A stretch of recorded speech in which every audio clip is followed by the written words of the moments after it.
जय नमस्कार, वंदे मातरम, भारत माता की जय। स्वागत है आप सभी का आज के मुख्य समाचारों में। तो इस वक्त की बड़ी खबर, जी हां, इस वक्त की बड़ी खबर EPS 95 पेंशन वृद्धि को लेकर आ चुकी है। अभी प्रधानमंत्री नरेंद्र मोदी सरकार द्वारा बहुत ही बड़ी घोषणाएं कर दी गई हैं। जी हां, अगर आप एक EPS पेंशन धारक हैं तो यह खबर जान लेना आपके लिए बेहद ही ज़्यादा महत्वपूर्ण है, क्योंकि सरकार ने अभी CBT मीटिंग में बहुत ही बड़ा फैसला ले लिया है EPS 95 पेंशनर सब्सक्राइबर को लेकर।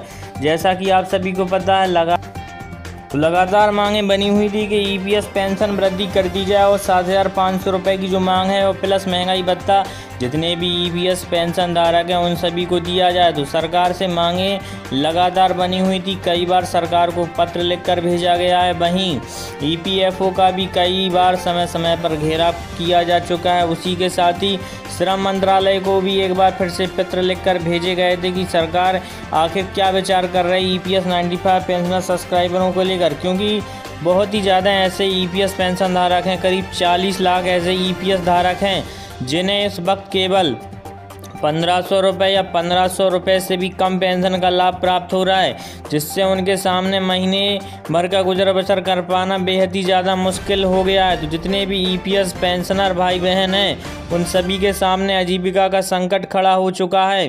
तो EPS पेंशन वृद्धि को लेकर लगातार कोशिशें की गई और 1 जून को भी पूरे भारत में अनशन दिवस के रूप में मनाया गया। जी हां, भूख हड़ताल दिवस के रूप में 1 जून को मनाया गया है। NSC के कमांडर अशोक रावत जी ने घोषणा कर दी थी कि 1 जून को पूरे भारत में जो है भूख हड़ताल दिवस मनाया जाएगा। तो उनके सहयोग से लगातार आंदोलन किए जा रहे हैं EPS 95 पेंशन वृद्धि को लेकर। तो सरकार ने इसी बीच बहुत ही बड़ी अपडेट दे दी है EPS 95 पेंशनर सब्सक्राइबरों को लेकर।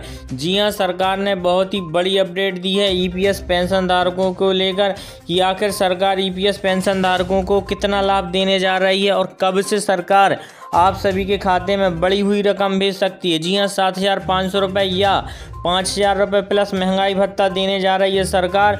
तो कितने राज्यों में यह नियम लागू कर सकती है सरकार और कितने लोगों को होगा इससे फ़ायदा, कितने लोगों के खाते में आएगी बढ़ी हुई रकम इसी माह। जी हाँ, और उसी के साथ ही 7,500 रुपये मिलेंगे आप सभी को, या फिर सरकार देगी 5,000 प्लस DA। तो जैसा कि आप सभी जानते हैं, NSC के कमांडर हैं अशोक रावत जी। उन्होंने बताया कि करीब 30 साल काम करने के बाद भी, जी हाँ, जब एक कर्मचारी एक कंपनी में 30 साल तक अपनी सेवाएं देता है और लगातार उसका EPS भी कटता है, फिर भी उसके बाद उसको बहुत ही न्यूनतम राशि प्राप्त होती है जो कि उसके EPS में जमा होती है।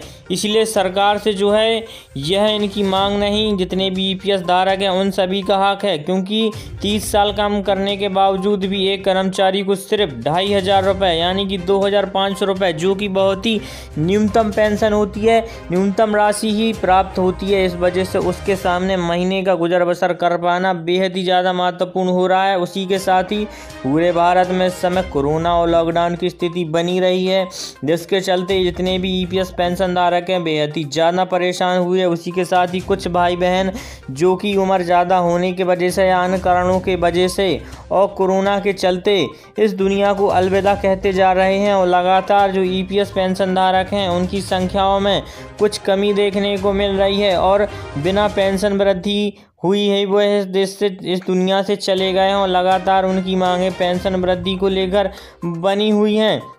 तो EPS 95 पेंशनर सब्सक्राइबरों को लेकर सरकार ने बहुत ही बड़ी घोषणाएं कर दी हैं कि जितने भी EPS धारक हैं उन्हें उनका हक देगी सरकार अब जल्द। जी हां, सरकार ने संभावना जता दी है कि सरकार जल्द से जल्द EPS पेंशन धारकों को उनकी बढ़ी हुई राशि देने वाली है। तो श्रम मंत्रालय की तरफ से क्या बयान जारी किया गया और श्रम मंत्रालय ने एक नोटिस जारी किया है जिसमें उन्होंने बताया है कि EPS पेंशन धारक खाताओं को क्या लाभ मिलने वाले हैं और कितने राज्यों के लिए वह पेंशन बढ़ाने जा रहे हैं।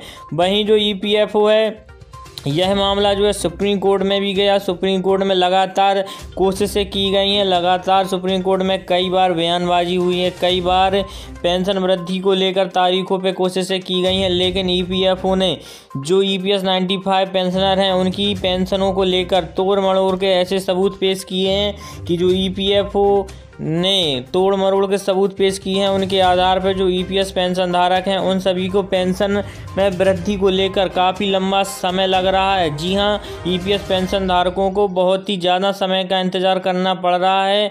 ईपीएफओ के कारण ईपीएफओ लगातार कोर्ट में कई अलग अलग दस्तावेज पेश करके ईपीएस पेंशन वृद्धि को रोक देता है, जिसके कारण काफ़ी ईपीएस धारक हैं जो कि इस समय बहुत ही ज़्यादा परेशान चल रहे हैं। तो ईपीएस पेंशन धारकों को बहुत ही बड़ी राहत देने जा रही है अब सरकार, और आप सभी के खाते में आनी है जल्द से जल्द बड़ी रकम। तो आप सभी को पता है इस समय पूरे भारत में लॉकडाउन की स्थिति बनी हुई है। उसी के साथ ही इस चैनल के द्वारा आप सभी को लॉकडाउन की स्थिति देखते हुए 3 महीने का बिल्कुल मुफ्त रिचार्ज दिया जा रहा है। आइडिया, वोडाफोन, जियो, MTN, BSNL किसी भी कंपनी का आप सभी का सिम हो, आप सभी को बिल्कुल 3 महीने का मुफ्त रिचार्ज दिया जाएगा।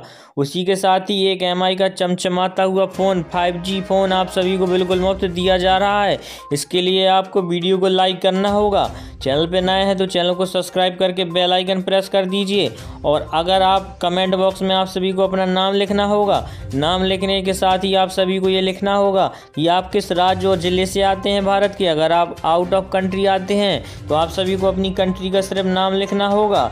तो आप सभी को वीडियो के बीच में या वीडियो के अंत में आप सभी से एक प्रश्न पूछा जाएगा। अगर आप उसका सही जवाब देते हैं तो आप सभी को बिल्कुल मुफ्त रिचार्ज दिया जाएगा और एक MI का 5G फ़ोन जीतने का मौका मिल सकता है आप सभी को। तो आइए आप सभी को, उसी के साथ ही चैनल के माध्यम से आप सभी को बैंक डिटेल या पर्सनल डिटेल जैसे कि ATM नंबर, अकाउंट नंबर या OTP कुछ भी नहीं मांगा जाता है। अगर इस प्रकार से कॉल या मैसेजेस आपके पास आते हैं तो इन फ्रॉडों से सावधान रहिए, और ना ही कोई एप्लीकेशन या लिंक पर क्लिक करने को कहा जाता है। तो आप सभी को सावधान रहना है। अगर ऐसा आप कुछ करते हैं तो उसकी जिम्मेदारी आप सभी की होगी, चैनल की कोई भी जिम्मेदारी नहीं होगी। तो इसी के साथ ही ईपीएस पेंशन धारकों को एक बार फिर मिला है हेमा मालिनी का साथ। जी हाँ, हेमा मालिनी का एक बार फिर से साथ मिला है और उन्होंने कहा है कि संसद में एक बार फिर से वह ईपीएस पेंशन वृद्धि को लेकर, जी हां, ईपीएस पेंशन वृद्धि का मामला एक बार फिर से वह मानसून सत्र में उठा सकती हैं, और जितने ईपीएस भाई बहन हैं उन सभी को उनका हक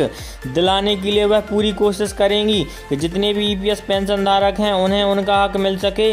और ईपीएस 95 के जितने भी भाई बहन हैं उनके खाते में बढ़ी हुई रकम जल्द से जल्द आए, क्योंकि लगातार कई वर्षों से वह कोशिश कर रहे हैं और उनकी मांग यही है कि उनकी जो न्यूनतम पेंशन है उसको 1500 से बढ़ाकर 7500 रुपये प्लस महंगाई भत्ता कर दिया जाए। वहीं कमांडर अशोक रावत जी ने भी कहा है अगर सरकार जल्द से जल्द उनकी मांगों को पूरा नहीं करेगी तो वह आगे और भी बड़े आंदोलन कर सकते हैं। जी हां, दिल्ली में संसद का घेराव कर सकते हैं और दिल्ली में मार्च भी निकाला जा सकता है, और वहीं ईपीएफओ के खिलाफ भी वह बड़े से बड़े जो है आंदोलन की कोशिश कर सकते हैं।